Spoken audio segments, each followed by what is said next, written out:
Nunavut is Canada's newest territory, created in 1999. Since then, it has been seen as one of the most beautiful locations in the country, as well as one of the greatest centers of culture. The territory's world-famous artists produce works ranging from prints to sculpture. The greatest influence on culture is the Inuit dedication to tradition, and one of these greatest traditions is their love of hunting and the country foods that are produced from this. A recent survey found that nearly half of Inuit eat country food every day. However, many other areas of their diet are lacking, replaced by cheaper alternatives known as junks. Research has found that this diet is based largely on the low accessibility of fresh food, which has to be flown in from the south at great expense. This is why, in March 2014, a group of students and adults from Ontario flew to Cape Dorset, Nunavut, to try and teach them how to incorporate healthy foods into their traditional meals. The program is called Eat Fit, and the goal is to educate people in these remote areas about nutritional foods and a healthy lifestyle. Okay, so we're at Toronto Pearson Airport waiting for Fink and everybody else to come. Then we will get on the plane for Ottawa around 4 o'clock, and hopefully all goes well. We have the pigs and all the food with us. And from there, we hope everything stays good and warm. Hopefully warm. Yeah. After a layover in Ottawa and then Iqaluit, where some students saw their first example of Inuit culture, the group boarded the plane for Cape Dorset.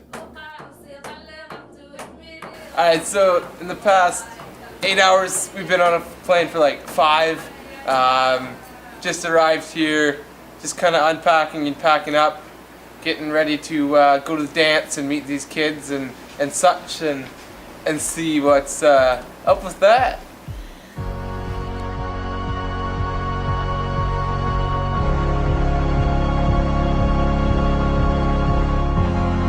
The next day was spent getting to know the town and the kids the students would be working with for the next week.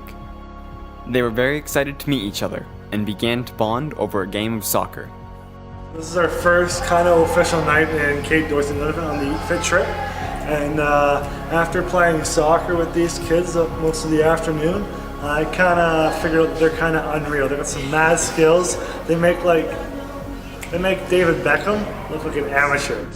And after we played soccer, we went for a tour out of in town, and it was pretty cool. It was really cold, and it was all ice. It was awesome. Meanwhile, the adults planned the cooking and fitness activities the Cape Dorset students would be a part of.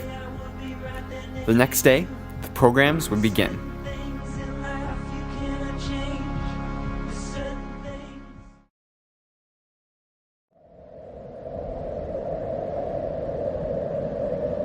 Every morning began with the fitness program. Kids from all across the town came to the school to learn new, fun ways of getting exercise.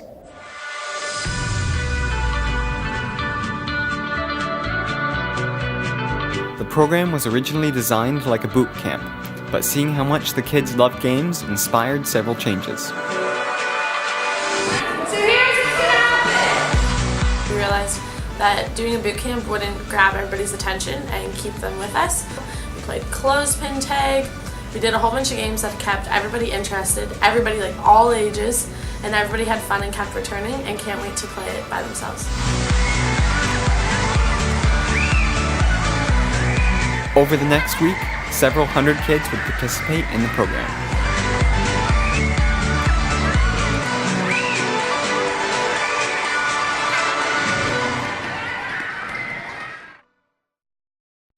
Meanwhile, the planning of the cooking program was much more complicated.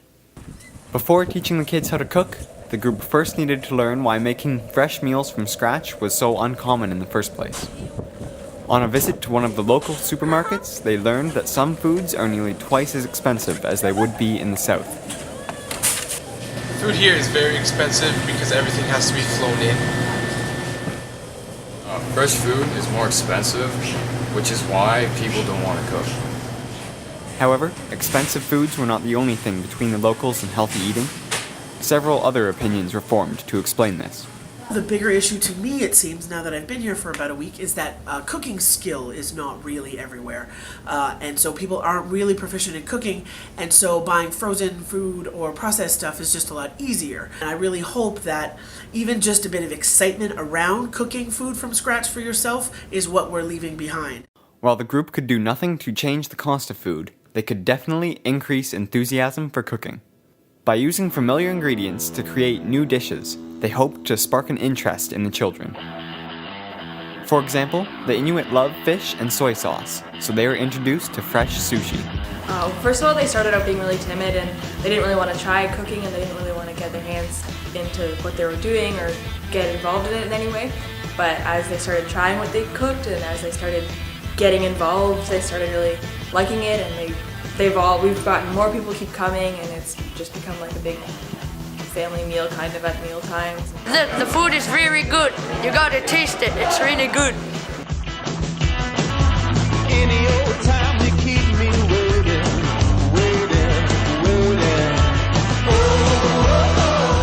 So we're just making some crepes here, as you can see, with these young ladies. I'm gonna flip this and I'm gonna do it. You ready? You watching? Ready? Go! Oh yeah! Look at me go.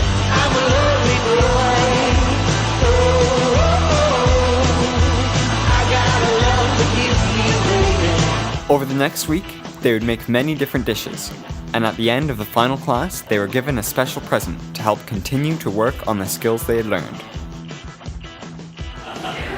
So you guys we have a little deal for you guys, and that is since you guys prepared all this great food here, we want you to hopefully take some of these recipes home and share it with your family. And in order to do that, our wonderful friends at Langostina Canada have donated pots and pans to you to take home as a little gift for you for being such great people. Audi and friends.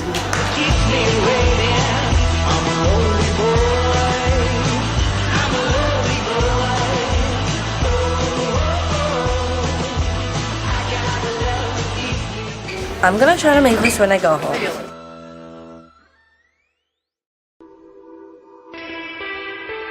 In between the programs, the Ontario students had plenty of time to explore Cape Dorset.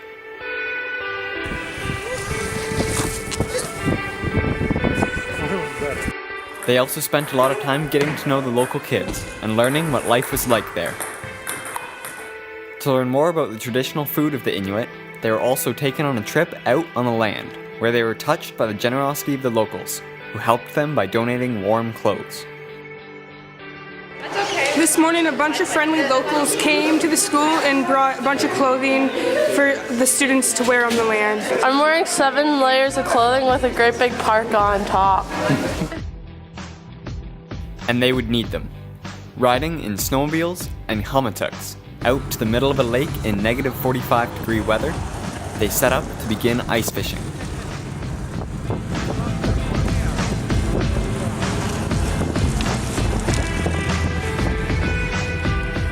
Miles out of town, set against a backdrop of picturesque mountains, local elders demonstrated many different fishing and hunting techniques.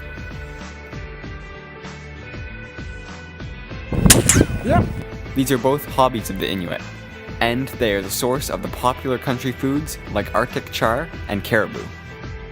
The Southerners were fascinated by the work it took to get these traditional foods, and by the time they retired for the day, they had learned a lot. On that same topic, the group also attended the community meal, where the locals brought in all the foods they had caught and divided it evenly among each other. Some of the lucky students even got to try this local food. We're at the Northern Community Feast, and we're gonna be eating frozen caribou, fish, seal, I think. After the meal, the celebration continued with traditional games, which some students even got to participate in.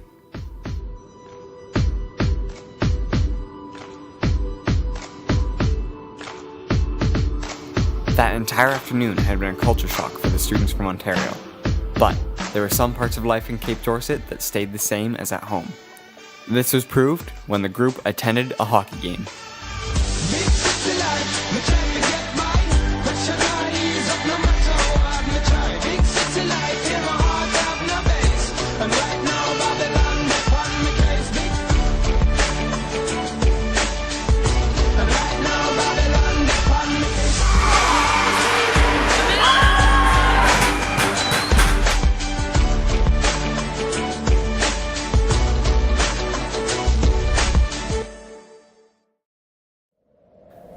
However, one of the most memorable learning experiences for the students was a trip out of town to see how an igloo is built. Really cool that we got to learn how to build an igloo, and we saw it, and once it was done, like we tried it inside, and like it was really warm.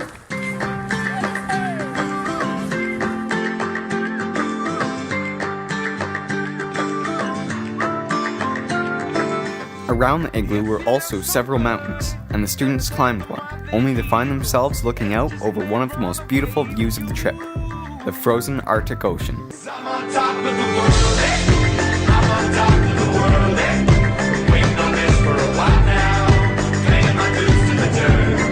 This iconic piece of Inuit culture really made it sink in for the students how amazing their experience was, and how lucky they were to have taken part.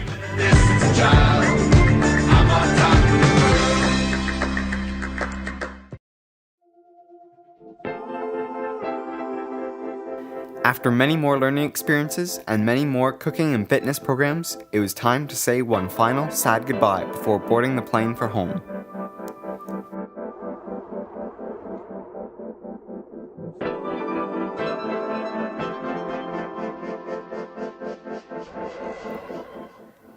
As they sat on the plane watching their home for a week disappear, the students realized that they had learned more from the locals than they could ever return. From this trip, I learned a lot. I've learned so much from this trip. I learned I learned so much. I learned a lot about their culture. I think one of the main things I learned or already knew but reminded me is how wonderful it is to share time with new people and get to know new people. The community here works really well together and everyone is very happy and friendly. I love the communities and the landscape and the people and everything about it. Well, I've learned how to pick up garbage after a bunch of kids. Different cultures and the traditions through and through, the elders teaching the little kids. I've also made some new friends. I've learned how to sleep on a thin mat. That's about it. It's just a great community to be in. It's been a real good experience. It was amazing. I don't know, learn that there's so many parts of Canada that I want to explore and meet so many people. We're here to connect to a community, to connect to kids, and to share values and to share our experience, our way of cooking, and to embrace their culture and their way of cooking. We don't come up here believing we're going to change this crazy society. But I believe that we take a hell of a lot more out of this experience than we can ever give them in return.